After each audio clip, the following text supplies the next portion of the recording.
Well, folks, it's been a couple weeks since we got the reports about the forced sterilizations taking place at detention facilities along our southern border with migrant women. Forced sterilizations.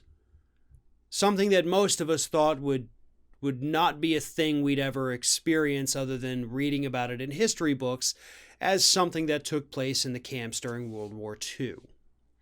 But here we are in America today, and according to a whistleblower, this is taking place along our southern border, and so far it's been a few weeks, and nobody's done a thing about it. I think most people have actually forgotten that even happened. But here we are, a couple weeks later, and guess what's happened? More women who have been detained at these facilities have come forward to corroborate the whistleblower's story. And here is what these new women, these new formerly detained migrants, have to say about what's happening. They are being duped. They are being confused about what is actually happening inside their own bodies. And we all know, by the way, also that the doctor who's doing this is not actually qualified to be doing this from the reports we've read. So that's terrifying enough. I mean, we're talking about a freaking Mangala situation down there. So anyway, what's happening with the women is they're being told, they'll go up and they say, listen, I'm having menstrual cramps, I'm having abdominal cramps. And so they'll say, okay, well, we're going to take you to the gynecologist, just to make sure everything's okay. And this ill-qualified gynecologist says, oh, no, look, you have cysts. You have big problems with your uterus. We're going to have to give you a full hysterectomy, which, of course, obviously is going to sterilize you. But yeah, oh, it's so bad. Oh, my God. Yeah, so we're gonna sign you up for the surgery. So the woman, had no reason to doubt this diagnosis and would say, oh, okay, yeah, absolutely, sure. I don't want to die.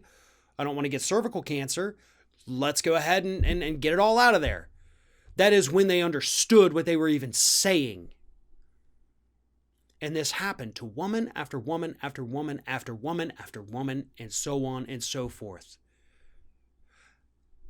There is no way, unless all of these women came from somewhere where they were drinking toxic waste every day, there is no possible statistical way all of these women could have in fact had dangerous cysts growing in their reproductive organs. That's simply not possible. Again, unless of course you're sitting there like, I don't know, drinking Roundup all day maybe, or some other kind of, cancer causing chemical.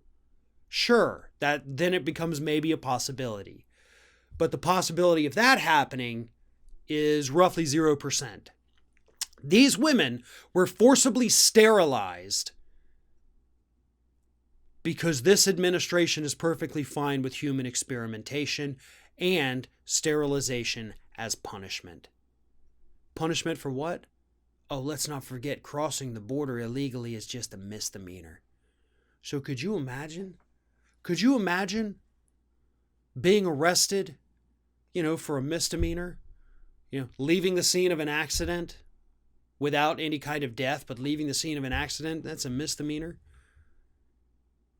And then having them sterilize you for it. It's not unlike what's actually happening down there. These are misdemeanors. These are people who aren't allowed to even be held in these facilities past a certain amount of time, but they are, so we're already breaking the law holding them there. May as well break the law by stealing, forcibly removing some of their internal organs too, right?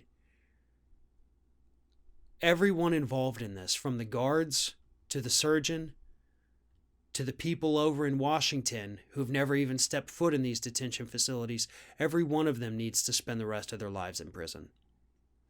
Once this administration is out, this is first order of business for the next crew. This is it. This is it. The DOJ, Congress, every single one. I want public hearings on this. I want to know who was involved. I want to know who made the decisions, and I want to know the names of everybody along every step of the way. Because everyone who knew that this was happening and did nothing about it goes to jail forever. Sorry, that may seem harsh, but you know what's even harsher? having your reproductive organs forcibly removed and not even understanding what's happening.